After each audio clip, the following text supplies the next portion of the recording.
following up on a story we first brought you yesterday. Over 30 people have been displaced following an early morning apartment complex fire in Southbridge. And Western Mass News reporter Reagan Lockery now joins us live in studio with more on how the families are doing. Reagan.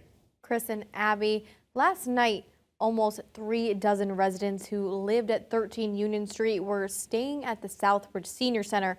However, the Red Cross tells me they have since moved to a hotel. The Red Cross provided us with a statement that reads, the city and the property owner had an agreement worked out for about a week's worth of hotel stays for the affected residents. The Red Cross continues to work with the residents to ensure they have financial and emotional support needed right now and in the coming weeks. For those who aren't familiar, around 3:30 Wednesday morning, a fire broke out at a 3-story, 6-family apartment complex on Union Street in Southbridge.